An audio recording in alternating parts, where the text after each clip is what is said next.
mi querido Manuel Hernández Borboya, Alejandro Almazán, Temoris Greco. Muy buenos días, caballeros, bienvenidos. Hola, hola, hola, buen día, buen día. Hola, Hola, hola. hola, buen día a todos. Buen día a todos. Y antes que nada, un abrazo para Ernesto y Violeta Núñez por las amenazas que han recibido. Pues hay que, Yes. lo que necesiten, por acá andamos. Órale. Muchísimas gracias, Manuel. También, un abrazote. Gracias, Sí, Temoris. toda la solidaridad, digo, la verdad es que es complicado, ¿no? Por lo que están pasando y bueno, pues como dice Manuel, aquí estamos, ¿no? O sea, somos el equipo, ahí estamos, ¿vale? Órale. Pues Perfecto, muchísimas bienvenido. gracias. Pues gracias. Si quieren, vamos entrando en materia. De hecho, ese es uno de los temas que estaremos abordando. La violencia no me referimos solamente a nuestro caso, sino a periodistas también en general. Pero si gustan, vamos entrando en materia con este torbellino perfecto que tenemos en el país. Vaya que si está sacudido, mi querido Manuel Hernández Borboya. ¿Cuál es tu valoración ahorita en lo que toca al tema de la revocación de mandato? Y que me parece que ya se empalmó y que ahorita ya la disputa y los golpeteos están en lo que toca a la reforma eléctrica y esto del tema de que el litio sea considerado un mineral estratégico con el tema de la revocación de mandato. Ya están los golpeteos, pero ahora sí, a todo lo que dan. ¿Cuál es tu valoración ahorita de este momento?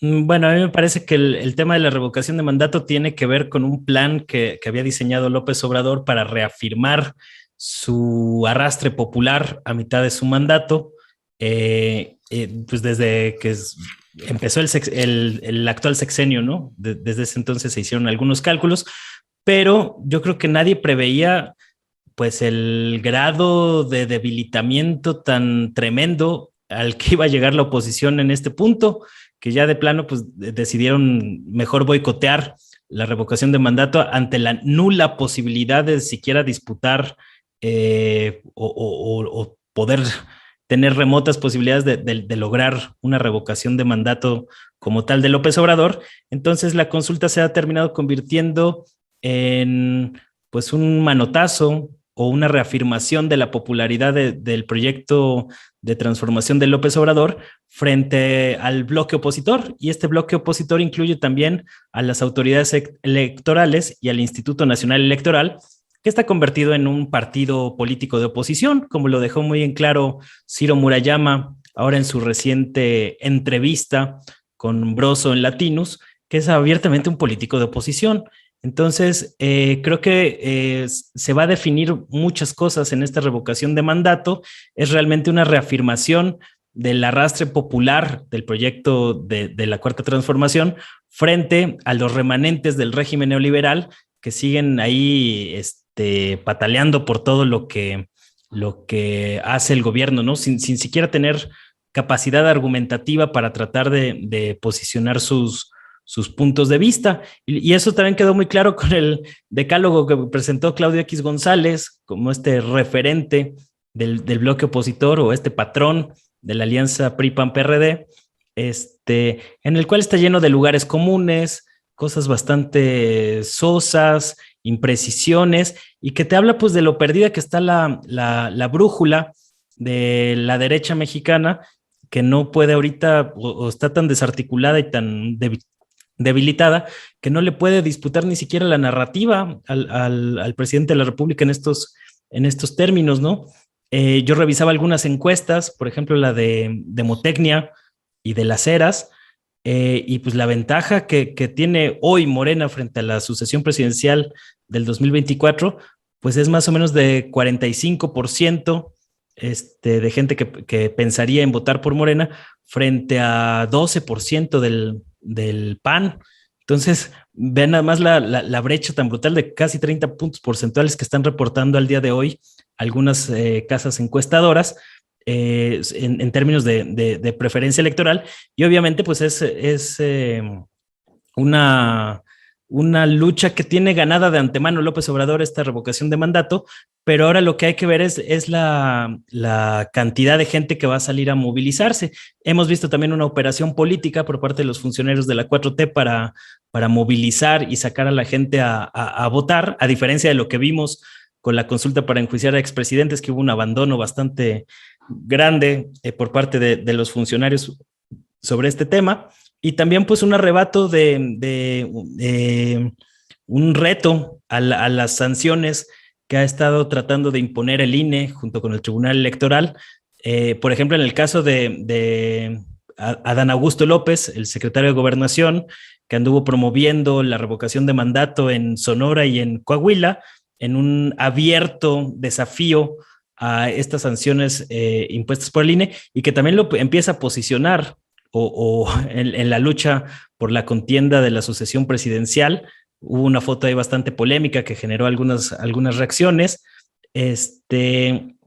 Y creo que más o menos en esos términos se está dando esta revocación de mandato. Estaba revisando otra encuesta, la del Financiero de Alejandro Moreno, y ellos más o menos calculan que va a haber una participación de entre, si no mal recuerdo, 16 y 29% más o menos.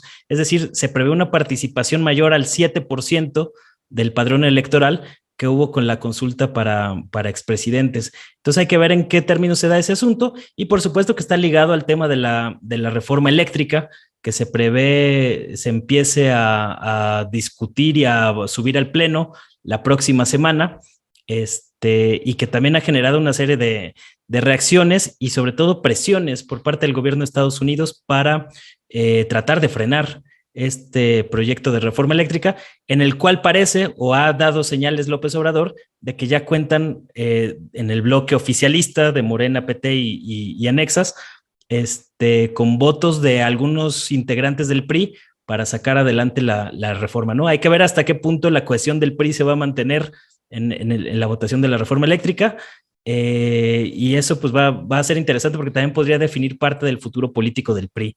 Entonces vamos a ver cómo se da este asunto, si hay una rebelión contra el liderazgo de Alito Moreno, que está de lleno metido en la alianza PRI-PAN-PRD, y que esto pues le puede salir por la culata, ¿no? Vamos a ver hasta qué punto mantiene la cohesión los priistas sobre este tema. Perdón, dijiste el 7% de cuánto es lo que están previendo para la votación. No, para esta votación de la revocación de mandato es más del 16%, si no mal recuerdo, la encuesta del Financiero. Entre el 16 y el 28% era una cosa así, más o menos. El rango. ¿De qué? ¿Del padrón electoral o de qué? ¿Del 16% de qué? Sí, del padrón electoral. Órale. A diferencia del 7%, me llamó la atención ese dato. Ahorita se los verifico bien para que no me falle la memoria. Gracias. Sí, se estaba hablando creo que Enrique Quintana comentó en algunas de sus columnas, es el director del Financiero, una participación de creo que 9 millones de personas, algo así, 9, 10 millones, que pues sí, está muy lejos de ser el número que se necesita para hacer el referéndum que tenga un carácter vinculante.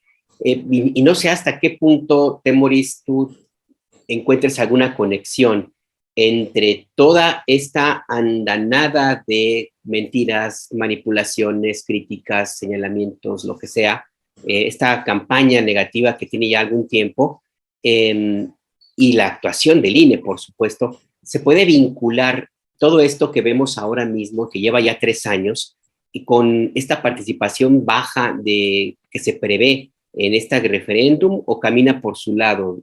La pregunta muy concreta es, ¿realmente funciona esta campaña de desinformación? En Ciudad de México, en algunas alcaldías sí funcionó, pero bueno, son sectores muy ubicados que de cualquier manera pues ya están pues, en su propia vida y su propia forma de entender clasistamente el mundo. Pero bueno, ¿tú qué piensas, Temoris? Yo creo que estas campañas pueden tener un impacto, pero es muy escaso, porque el problema no es desmovilizar a la gente, el problema es movilizar a la gente, el problema es llevar a la gente a votar. Entonces, el presidente y Morena y su sector están haciendo lo posible por llevar a la gente a votar, y Frena, que por cierto que no representa nada, pero bueno, es ahí que está jugando un papel ahí muy raro, pero y la oposición está intentando que la gente no vaya a votar, y saben que la llevan de ganar. ellos, o sea, la oposición se va a tratar de colgar la medalla cuando la participación no sea tan alta como requiere la ley. Pero es que aquí hay problemas que la teoría política siempre está tratando de dilucidar. ¿Cuánto o qué parte de la población, qué porcentaje del electorado, del cuerpo electoral, debe votar para tomar decisiones trascendentales y que esas sean válidas? Tenemos lo que llamamos la mayoría calificada en las cámaras, en el Congreso. O sea, que requieren que más de las 2/3 partes de los legisladores son necesarias para tomar una decisión trascendental como es cambiar la Constitución. Para cambiar una ley necesitas la mitad más uno, pero para cambiar la Constitución es 2/3 partes.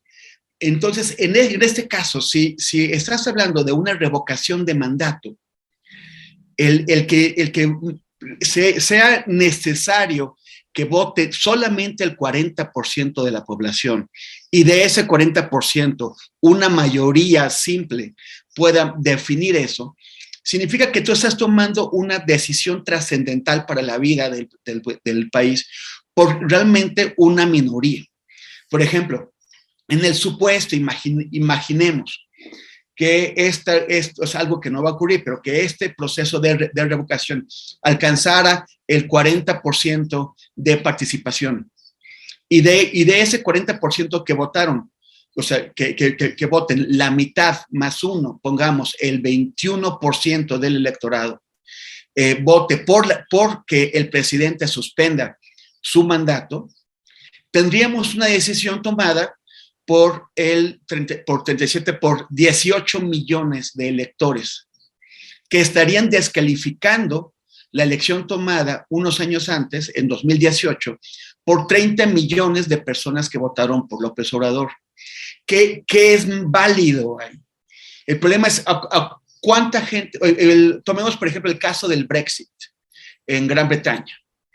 Es un tema que involucra el futuro de mucha gente, sobre todo involucra el futuro de la juventud, porque es los que más tiempo van a vivir con Gran Bretaña dentro o fuera de la Unión Europea. Y sin embargo, la juventud se descuidó, no fue a votar, tomaron la decisión personas mayores y ganaron por un porcentaje mínimo. Una decisión existencial para Gran Bretaña fue tomada por el 51% de los que votaron contra el 49% que estuvo en contra. Y eso genera dudas sobre la legitimidad y sobre todo sobre la viabilidad de sistemas en donde mayorías que pueden cambiar, porque o sea, son porcentajes tan pequeños que en 6 meses esto es, lo que era 51% se puede hacer 48% o menos. Entonces, el problema es que 40% del padrón parece muy poco para que se puedan tomar decisiones legítimas con autoridad. Ahora, ¿quién lleva 40% de la gente a votar? Ese es el otro problema. En la consulta del año pasado sobre los presidentes, fueron 7 millones de personas. Para que fuera el 40% del padrón, hubieran sido necesarios 37 millones de personas. O sea, y ahora, esos 37 millones que hacen falta para que esta consulta, para que esta revocación sea válida, pues esos 37 millones no los tiene ni Obama, ni Putin, ni el presidente Xi de China juntos. O sea, vamos hacia un ejercicio que de entrada no es posible. En las elecciones del año pasado, las elecciones federales, acudió el 52% del electorado. O sea, a duras penas, todos los partidos juntos, echándole ganas, lograron llevar a votar a la mitad de la población. Ahora tienes a la oposición diciendo que no vayan y tienes a Andrés Manuel que con su votación de 30 millones en 2018 pues, se queda lejos de los 37 millones que hacen falta para votar. Entonces, aquí también el problema es que la propuesta original que se presentó sobre estas consultas preveían que se realizaran en coincidencia con las elecciones federales. Y de esa forma sí podrías tener una participación, pues, si no garantizada, sí cerca de ello. O sea, si hubiera sido esta revocación el año pasado, en junio, pues la gente que fue a votar por diputados y por gobernadores y por presidentes municipales hubiera también tomado esa decisión. La oposición se negó porque entendía, y yo creo que tenía razón, que este ejercicio de revocación del mandato iba a ser empleado por Andrés Manuel para llevar a la gente a votar cuando él no es candidato, porque sabemos cuál es su arrastre como candidato, pero el problema de Morena era que Andrés Manuel no era candidato. Pero entonces, para impedir esto, finalmente lo que pasa es que se genera un ejercicio que es costosísimo, 1.540 millones de pesos, el INE quería más de 3.000 millones, es costosísimo y es inútil, porque más allá de los dimes y diretes, de los jalones, del te gané, del no fuiste a votar, del llamaste a no votar, más allá de todo eso, legalmente la revocación de mandato no va, o sea, va a quedar muy lejos. En estos datos que cita Manuel, de entre 19 y 26%, quedan muy lejos del 40%. O sea, no hay posibilidades reales de que esta consulta cumpla con los requisitos mínimos que exige la Constitución para que sea válida. Ya, gracias, mi querido Temoris Greco. Ya nos mandó por ahí la tabla, Manuel. Ya ahorita la pasamos a producción. En un momento se las ponemos. Gracias, Manuel. Alejandro, esta parte que me parece importante ahorita, lo que señaló Manuel y lo que pone también de contrapeso Temoris, la importancia de la consulta de la revocación de mandato. Yo te lo pregunto, es ¿de qué nos va a servir? ¿Por qué? ¿Y o para qué nos va a servir la consulta de la revocación de mandato? Uno, al corto plazo, es decir, ahora, y dos, a largo plazo en este sexenio y en otros sexenios. Ahí está usted viendo la tabla que nos mandó Emanuel, los porcentajes, dice participación probable, porcentaje de probables votantes en la consulta de la revocación de mandato del 10 de abril. Y colocan las consultas de enero, febrero y marzo, y pues van de 16 a 18 y 16% como mínimo en estos 3 meses, y máximo 24, 27 y 25%. Pues esos son los cálculos y las aproximaciones. Ya veremos qué tanto es. Regresando a las preguntas que te hacía Alejandro, ¿cuál es tu valoración? ¿Para qué nos sirve esta consulta de revocación de mandato ahorita y en el largo plazo?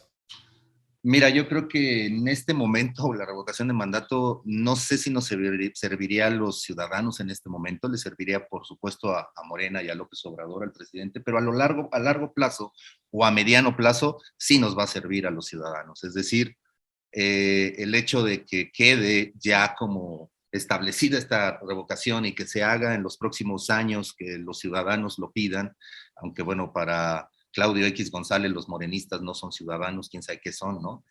Bueno, el caso es que ese instrumento va a servir, yo creo, para el mediano y largo plazo, en el sentido de que si llega algún presidente, lo dice el propio Claudio X González ahí en su mensaje, porque eso es verdad. Claro, si llega otro gobierno que no nos parece, pues bueno, pues vamos a ir de la revocación del mandato. Yo creo que para eso sirve, para que haya un antecedente, ¿no? A largo plazo.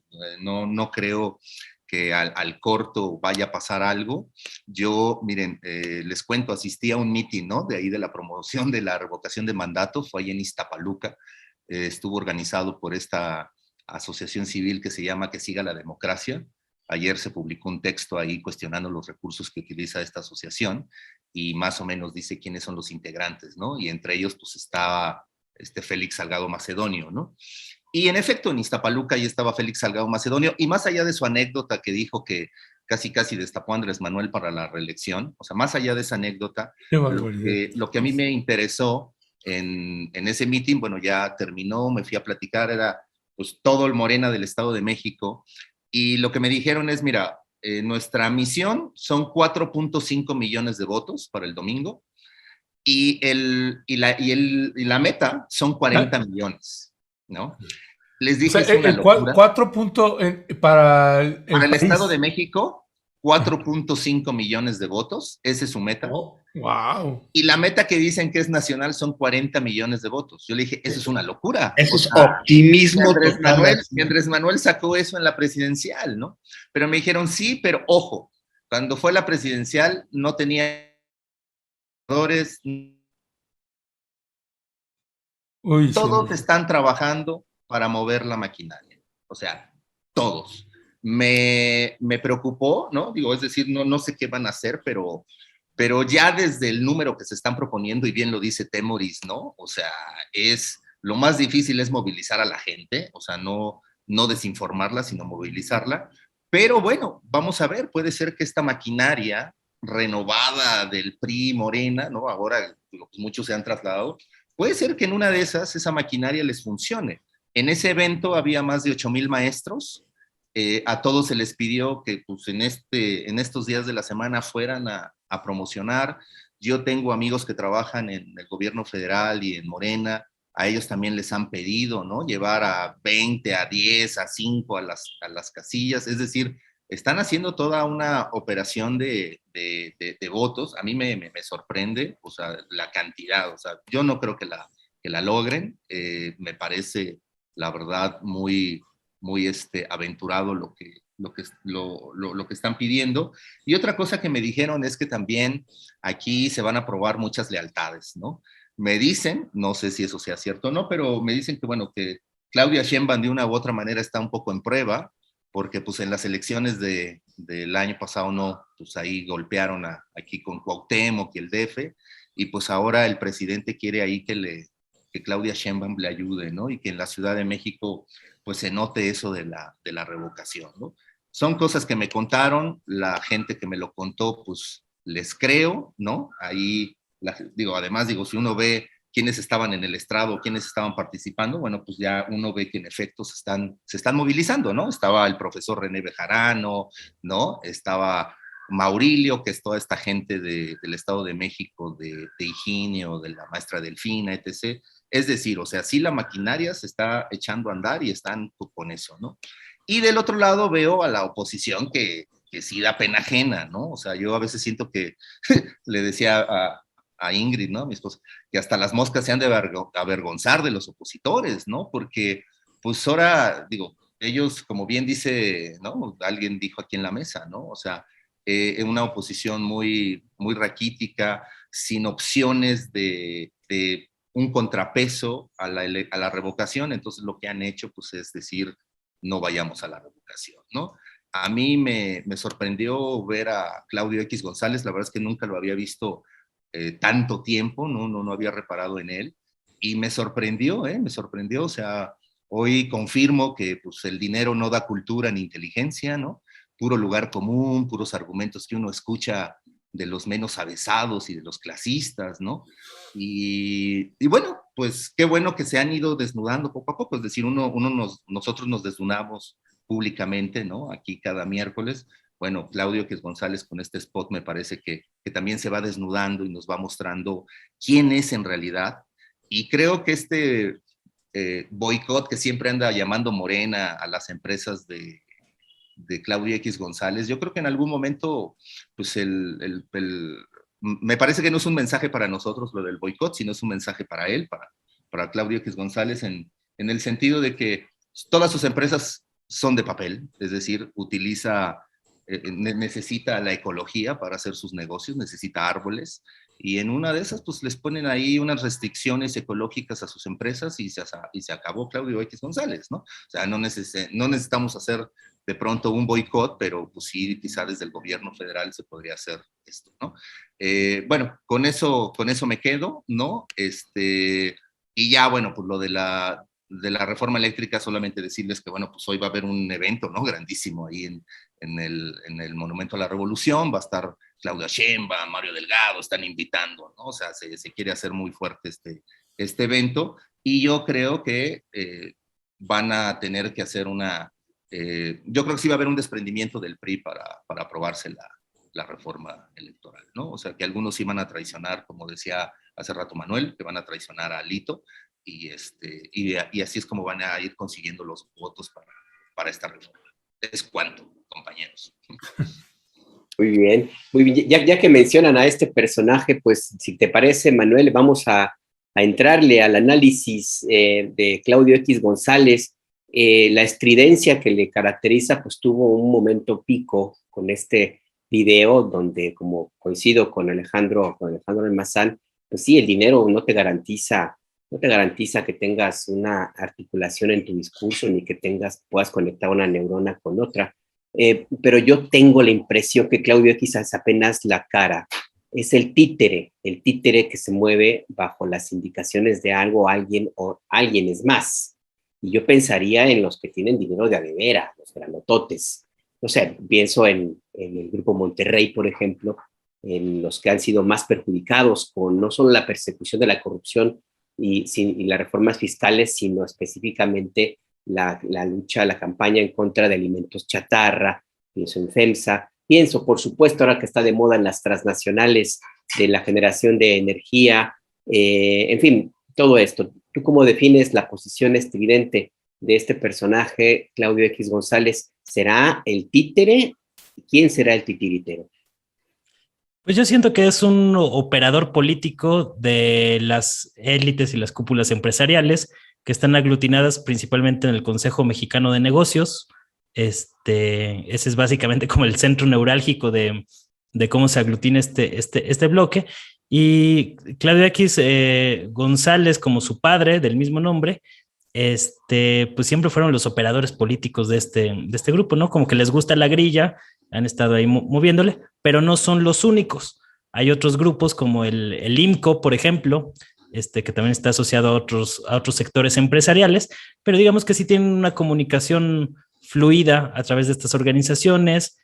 Hay otros sectores como Coparmex, que también pues, lo hemos visto últimamente más desaparecido, a Gustavo de Hoyos, curiosamente, ahorita que lo menciono. Ya tiene un ratito que no lo vemos ahí hacer zafarrancho como acostumbran. Y pues eso, o sea que creo que después del fracaso que resultó la alianza Va por México hasta ahora, porque pues no han ganado ni han obtenido gran cosa, también se ha debilitado Claudio X González como operador de estas élites empresariales, y más ahora pues porque no se ve que levanten por ningún lado. O sea, lo único que están haciendo pues es llevarle la contra al gobierno en todo lo que pueden, y hasta ahí, pero no hemos visto que la derecha mexicana dé un manotazo de autoridad en algún punto, ¿no? A lo mejor lo más destacado fue la partición de la Ciudad de México, pero pues después de gobiernos como el de Sandra Cuevas y demás, pues no sé si eso sea un logro o sea un problema mayor, ¿no? Entonces, yo veo muy, muy desdibujada al bloque opositor. Justo en estas encuestas que yo mencionaba, la de Demotecnia, se le pregunta, por ejemplo, a la gente que simpatiza con el PRI, PAN, PRD, a quiénes elegirían como candidato presidencial o quién perfilarían. Y es terrible la respuesta, ¿no? Porque Margarita Zavala sigue estando en el corazón del prianismo más recalcitrante, y esto te habla pues de la ausencia de nuevos liderazgos, e inmediatamente después está Ricardo Anaya, es decir, es casi una reedición de lo del 2018, y esto te habla pues de cómo en estos 3 años del actual gobierno López Obradorista, pues la derecha ha mostrado una incapacidad muy notable para construir nuevos liderazgos. Y los nuevos liderazgos que han surgido pues son Gilberto Lozano, este tipo de personajes que se han... Lili Telles, las legisladoras del PAN, que pues son legisladoras y legisladores del ego, que no pasan de ahí, ¿no? Es decir, no pasan de la... del mar azul turquesa, ¿no? No, bueno, ese es de antología, ¿no? Sí, es Ahora resulta que una obra va a cambiarle el color del mar. O sea, López Obrador es tan malévolo que le va a cambiar el color al mar. Ya es, a este tipo de cosas me refiero, ¿no? O sea, en otras épocas tú puedes estar o no de acuerdo con personajes terribles y nefastos como Diego Fernández de Ceballos, que por lo menos tenían capacidad argumentativa. Estos ni eso tienen. Entonces, pues no pasan de la ocurrencia, no pasan del chistorete malo, del comentario ahí medio picosón, y ya, ¿no? Es una oposición bastante burda. Entonces, si con eso creen que les va a alcanzar para construir una alternativa de aquí al 2024, pues yo creo que ya se les está pasando el tren, ¿eh? Así que les va a tomar todavía un ratito poder darse cuenta del nivel de desastre y nivel de vapuleada que les metieron en 2018 y que todavía no se han dado cuenta, es lo más impresionante. Pues sí, gracias Manuel. Temoris, pues sí, una oposición descafeinada. Ahorita que hablaba pues de otros personajes, pues también uno se acuerda de Castillo Peraza, hasta Gil Schwartz, ¿no? Que finalmente había más estructura a la hora de debatir, de argumentar. Pues ahorita sí se ve completamente descafeinada esta oposición. No sé si ahí sobre y el personaje de Claudio X González quieres añadir algo más, y si no también pasar al tema de la violencia hacia periodistas, que ya nos quedan casi 15 minutos de la mesa, se va así muy rapidito, así que si quieres abordar sobre ambos temas, pues adelante. Vale, bueno, John, ahorita que escuché los comentarios de que las ideas pobres de Claudio X, que no se le ocurre nada, bueno, acabo de volver a ver el video que hizo, y pues no estoy de acuerdo. No estoy de acuerdo porque es una producción profesional.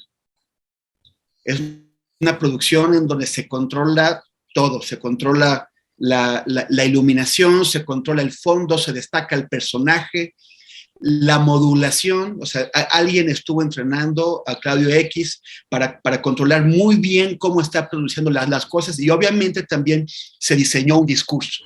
Se diseñó un discurso de ideas simples, claras, que trata de efectivamente llegar a la mayor cantidad de ciudadanos posibles.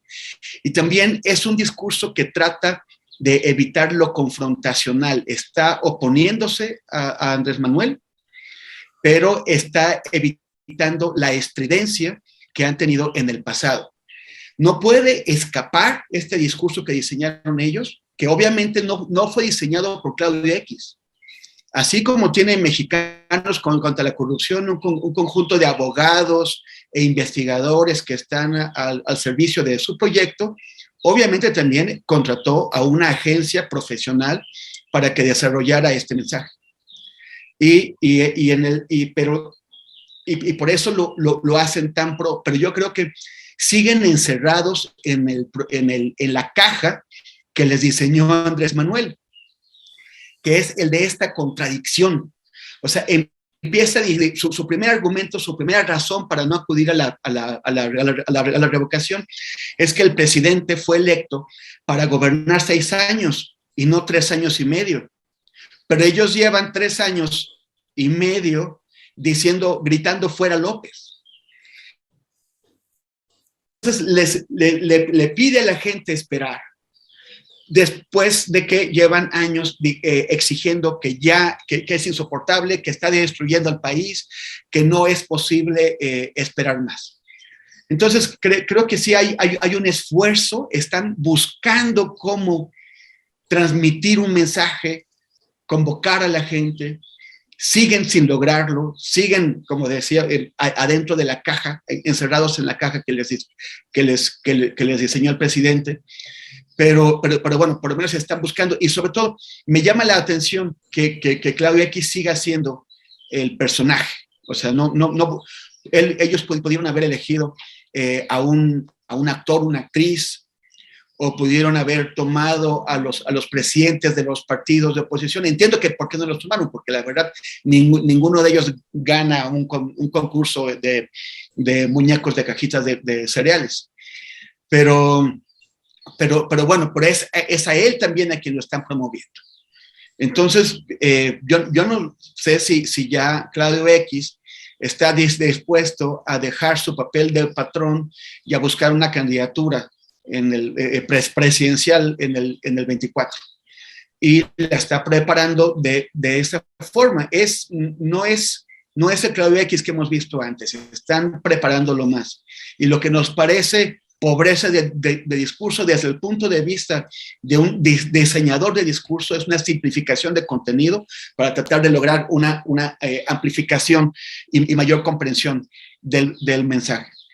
Entonces, nada más observémoslo porque yo creo que vamos a tener más noticias sobre esto.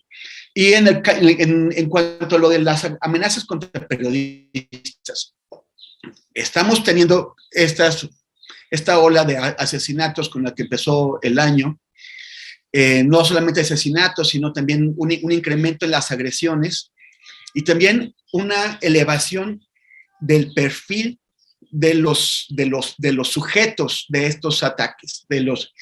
Normalmente, el asesinato de Rubén Espinosa, que ocurrió aquí en Ciudad de México en 2017, fue la primera vez que mataron a un periodista en la capital del país en este siglo. Pero todo indica que tuvo que ver con eventos ocurridos fuera de la ciudad, o sea, que tuvo que ver con el estado de Veracruz. No hemos tenido, o sea, hemos tenido golpizas, acosos, todo, pero no habíamos tenido asesinatos en Ciudad de México durante este siglo, salvo ese. Normalmente las agresiones o los grupos agresores tratan de ir sobre periodistas más vulnerables. Son más vulnerables porque tienen un perfil más bajo, porque están en lugares más expuestos, más pequeños, donde tienen menos círculos de protección, menos redes de protección. Pero ahora estamos viendo que están ocurriendo estas amenazas.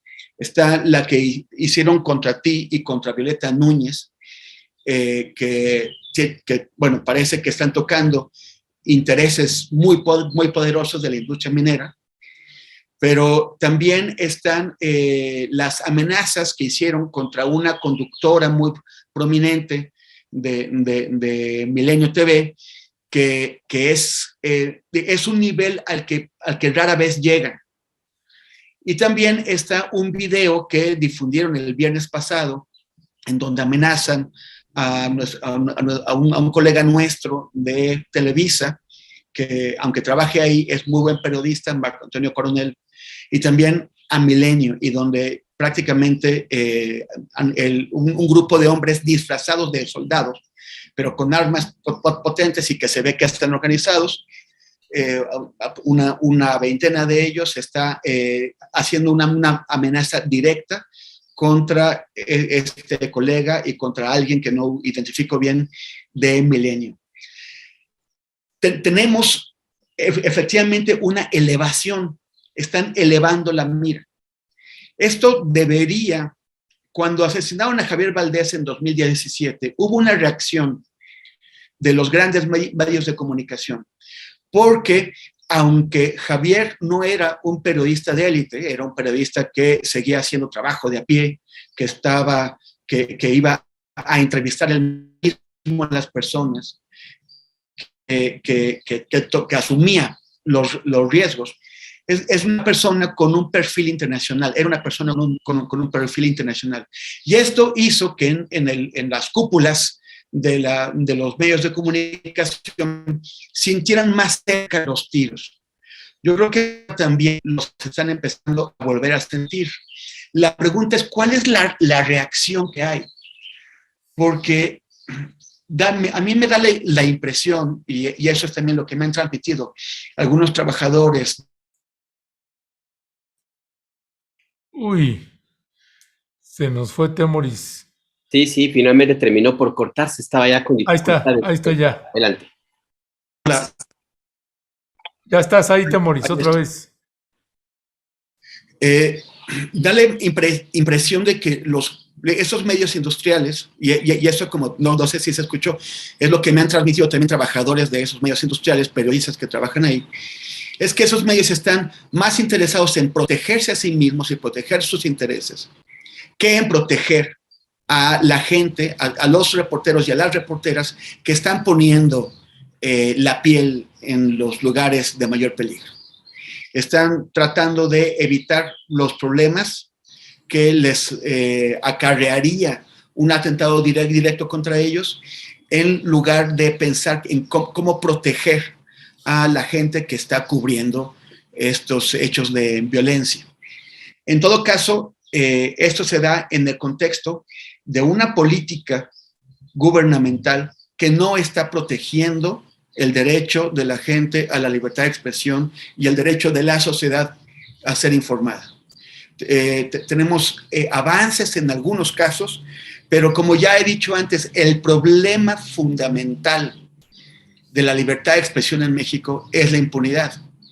Y esa impunidad deriva de una cosa que se llama Fiscalía Especializada en Delitos contra la Libertad de Expresión, una fiscalía creada en 2011, supuestamente para atender esos delitos, pero que en lugar de atenderlos es una simulación.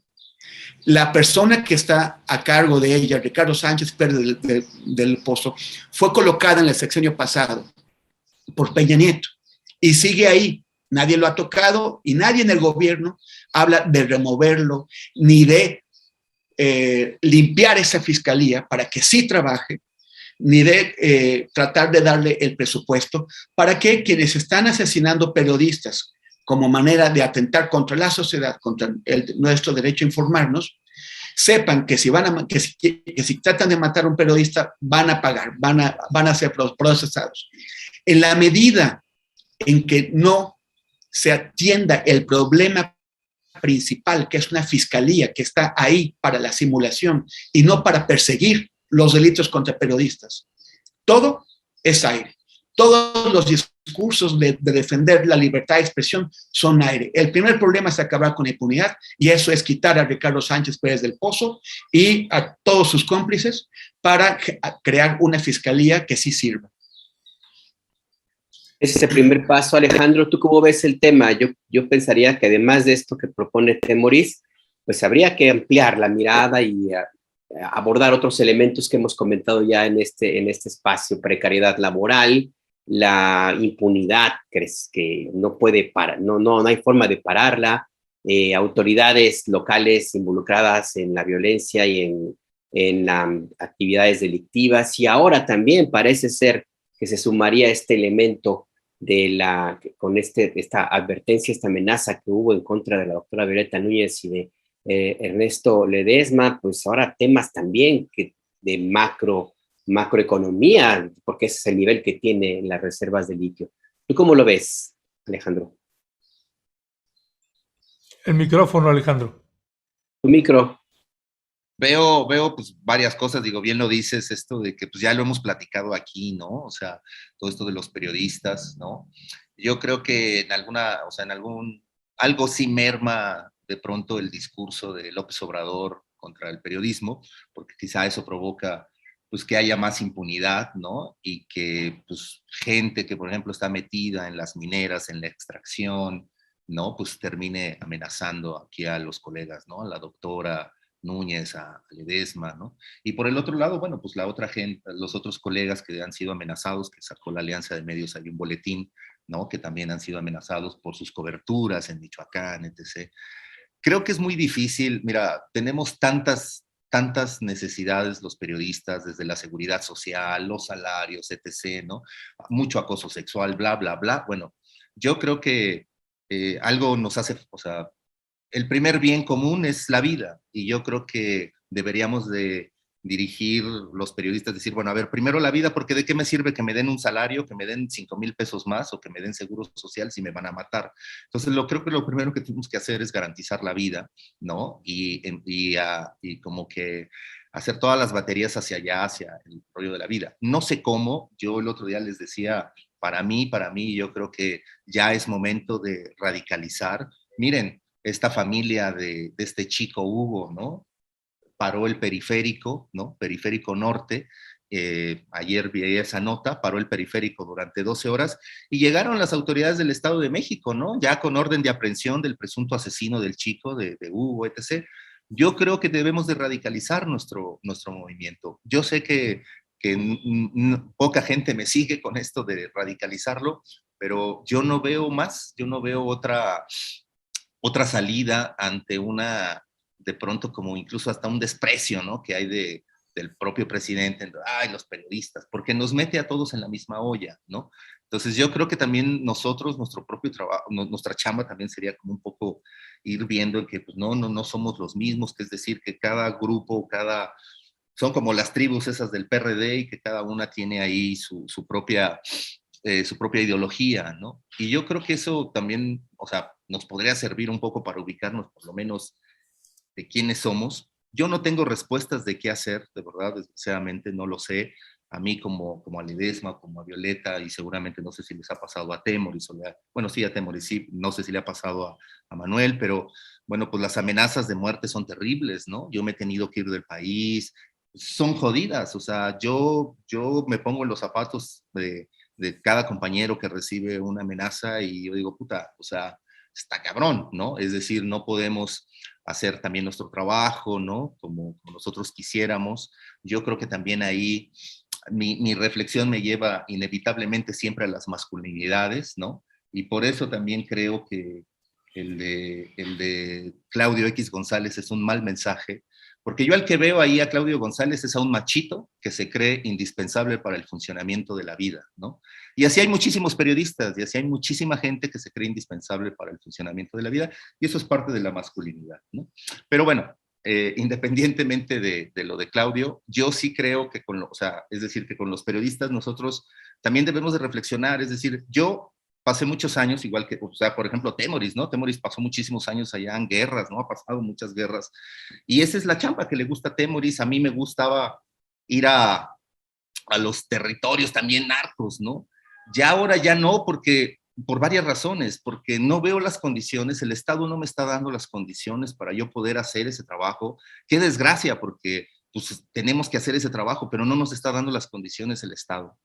Y la otra ha sido también un poco el apego a la vida, ¿no? Antes no le tenía tanto apego a la vida, hoy creo que sí le tengo un poquito y creo que eso también me ha modificado, ¿no? Mi manera de ver la violencia o de cubrir la violencia o de cubrir estos temas que se tienen que cubrir. Y yo te admiro, Ernesto, admiro a la doctora de que fueron a hacer este reportaje indispensable, que descubrieron que en efecto hay mucho litio y bueno, pues por eso quizá vienen estas consecuencias graves hacia ustedes y bueno, como lo dijimos desde un principio, aquí estamos, somos el equipo, toda la solidaridad y bueno, pues estaremos atentos, por supuesto, a lo que ocurra con ustedes, ¿no?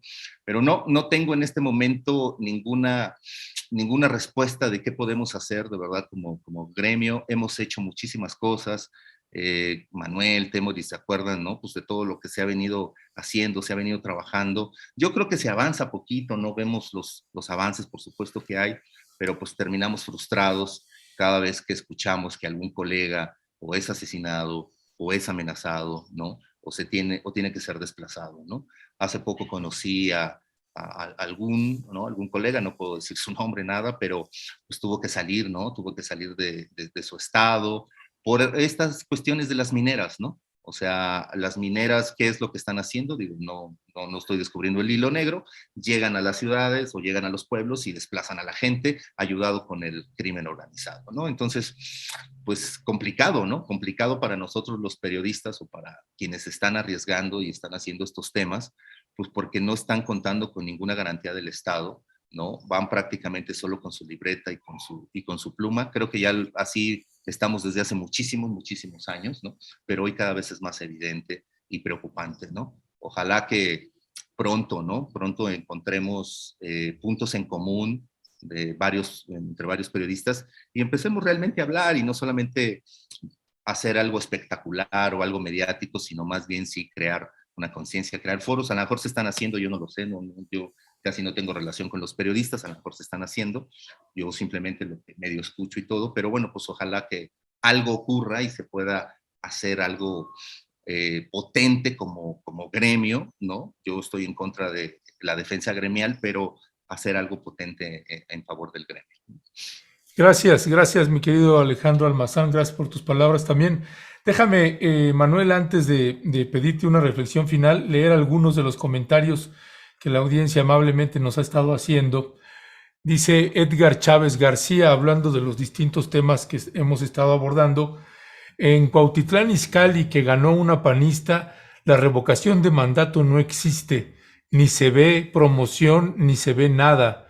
Yo hasta dudo que van a instalar mi casilla, dice Edgar Chávez García. Silvia Rodríguez, cada miércoles, no, bueno, eso es que sí, teclado, que sí, es otra cosa. Sí, que si Manuel Hernández toca el teclado que tiene detrás de la mesa, preguntan si lo toca. Sí, es un músico, ahorita puede comentar al respecto. Dice Miguel Sánchez, suponiendo que ganara el que se vaya a AMLO, creo que millones de mexicanos no tienen ni la más remota idea de la inestabilidad que eso ocasionaría al país. Rojo Rosa, en el Estado de México, mismos del INE solapando a prianistas y promocionando no asistir a votar, hasta quitan las pocas lonitas de Morena y hasta donde están Mario Delgado y compañía. Liz Flores, ¿qué senadora fue, Ernesto, la que dijo que ya no va a haber azul turquesa? Sáquenme de la ignorancia, pues ya no me acuerdo el apellido. Aquí los colegas me recordarán. VR Ram dice, y el principal enemigo viene de la derecha incrustada en Morena, pues hay gente ya bastante influenciada como la tía Tatis o Monreal. Miguel Sánchez, de acuerdo con Temoris, se votó a AMLO por 6 años, que los cumpla, exigimos que gobierne para todos y en beneficio del país, no perdamos tiempo y dinero en esa farsa de revocación. Familia Ramírez, de acuerdo, se están tocando intereses de mineros, pero si ellos dicen que no hay litio, ¿por qué se preocupan tanto? Porque se difunda su existencia. Preguntan, están como lo de la marcha. Gisela Álvarez, ¿qué movió el avispero? ¿Por qué ese ataque sin precedentes? Para mí es el narcoestado PRIAN. Y bueno, comentarios de solidaridad con nosotros, Mónica González, Alex Gutiérrez, Lucy Morelos, Denise Dubois, dice, bueno, a ellas, a los que acabo de leer, muchas gracias por la solidaridad y los comentarios. Denise Dubois dice, no sería una buena opción crear un sindicato de periodistas, es algo de lo que comentaba ahorita Alejandro Almazán. Norma Monarrez, la amenaza es una manera de callar y parar, y también la solidaridad con nosotros. Son parte de los comentarios de la audiencia. Nosotros nada más, yo añadiría con respecto a esto de las amenazas, pues que llama a nosotros lo que nos llamó también la atención es que, pues en esto que hemos documentado varios periodistas a lo largo de muchos años, la violencia contra pues ambientalistas o comuneros que protestan en su territorio contra las minas y los mineros, y tanto por cuestiones de despojo o de represión, y varios que han perdido la vida. Son muchos ya ambientalistas que han protestado contra mineras. Y nosotros, en el caso de que la línea de investigación pues esté estrechamente relacionado con eso, que es lo que, pues es todo lo nos indica la información que tenemos, pues que es el tema de la minería y es el tema del litio, pues es que de pronto volteamos y dijimos, bueno, pues aquí nos están diciendo los mineros que aquí están en la Ciudad de México y que pues también hay que estar atentos y mirar esto, que es algo que nos ha llamado también mucho la atención. Manuel Hernández Borbolla, ¿con qué cerrarías? Sí, pues yo quisiera poner énfasis en esa situación y esa amenaza tan terrible que les ha tocado a ti y a Violeta. Y yo soy de la idea, digo, tampoco me quiero echarle más leña al fuego de lo que pudiera ser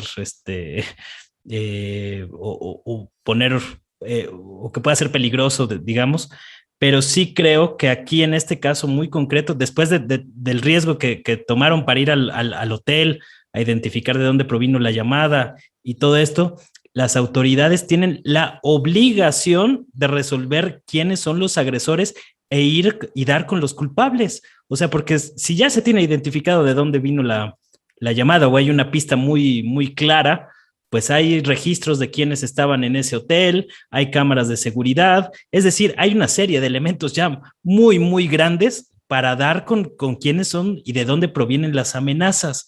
y el gobierno de la Ciudad de México y el gobierno federal también deben de intervenir, utilizar los aparatos de inteligencia, lo que haya falta para resolver este asunto, porque la violencia contra periodistas es un asunto de interés público y es un asunto de Estado también, porque se ha utilizado como mecanismo de coerción contra el gobierno en turno, ¿no? Entonces, por varios frentes, yo sí soy de la idea de que este caso se debe de resolver antes de que se suscite una tragedia. ¿Quiénes son los agresores? ¿De dónde vienen las amenazas? Y si no resuelven eso, si no dan con los culpables después de tantas pistas, pues se va a quedar muy claro que todo este asunto de la defensa a periodistas, los mecanismos de protección y demás, son una farsa o son una fachada para disfrazar esta violencia sistémica si no se da con los responsables de antemano, ¿no? De quiénes son los que están amenazando. Simple y sencillamente tienen que poner a funcionar los ministerios públicos como deberían de funcionar, deberían de investigar lo que no se investiga. Entonces no necesitamos esperarnos a que ocurra una tragedia para que se puedan actuar y resolver en estos casos. Creo que es un caso paradigmático y emblemático de un asunto que se podría resolver desde antes de que sucediera una tragedia o que pudiera escalar el conflicto, ¿no? Entonces yo creo que también hay que pues elevar el costo político que tendría para las autoridades el no resolver este caso. O sea, porque así hay muchos, pero digamos por la magnitud del tema de la investigación de las reservas de litio, ahora que está tan caliente el tema de la reforma eléctrica y demás, creo que sería una magnífica oportunidad para las autoridades de demostrar que el tema de la protección a los periodistas va en serio y no se va a quedar en mera retórica como se ha quedado en el pasado. Entonces creo que sí debemos de exigir que se resuelva el caso y que se señale a los autores materiales de esta amenaza y obviamente pues rastrearlo hasta sus últimas consecuencias de quiénes son realmente los grupos de poder que están detrás de estas amenazas contra periodistas que no podemos permitir de ninguna manera. Pues sí, ahí está claramente el tema no se puede ver por separado, forma parte de un clima de violencia que no ha logrado detenerse en contra de los periodistas en México. Pues de mi parte les quiero agradecer a Alejandro, Temoris, Manuel, muchas gracias. Es Kenia López Rabadán, la senadora, por quien preguntaba el resto de esta senadora que, pues ya lo dijo el presidente, ¿no? Que les hizo una recomendación a la oposición, pues no caigan en el ridículo. Sí. Oye, yo nada más quería, antes de irnos, comentar que si nos amenazan y nos callamos, promovemos que nos amenacen más. A mí me parece muy, muy importante la posición que han tomado Violeta y Ernesto, de que no van a aceptar esta intimidación, no van a aceptar callarse, van a seguir investigando este tema, porque cuando las amenazas surten efecto, no solamente se salen con la suya, sino que además les demuestran a otros que estas intimidaciones son el camino para silenciar a la prensa, para evitar que la sociedad se entere de las cosas. Entonces a mí me parece muy, muy importante y celebro que Violeta y tú, Ernesto, hayan tomado la decisión, la muy valiente decisión, con riesgos, y por eso tenemos que estar junto con ustedes, con riesgos de seguir adelante con ese tema que además es súper importante para el país. Gracias. Sí, y además digo, y yo agrego algo que te va también junto con pegado con lo de Temoris, ¿no? Digo que me parece que está súper bueno lo que acaba de decir, y yo solamente también decirles que también les agradezco yo como reportero, como colega, tanto a ti, Ledesma, como a la doctora, que no lo están magnificando ni lo están minimizando, ¿no? Como ustedes mismos lo dijeron, sino en la justa medianía. Ustedes no están así que, queremos escoltas, bla, bla. No. O sea, ustedes agarraron una perfecta posición. Yo creo que es la correcta y ojalá de verdad que las autoridades federales y locales estén ya actuando en este momento. Y hay que exigirles también a todos los supuestos defensores de la libertad de expresión en este país que también se pronuncien por ese tema, ¿no? Organizaciones civiles, políticos de ocasión, opinadores de todos los frentes, a ver si también van a promover hashtags y demás para pronunciarse sobre este y otros casos, ¿no? Porque acuérdense toda la campañita que vimos en ciertos casos como lo de Loret y demás, y yo no he visto mucho pronunciamiento de solidaridad con Ernesto y Violeta, ¿no? Ningún político. Entonces, Ninguno.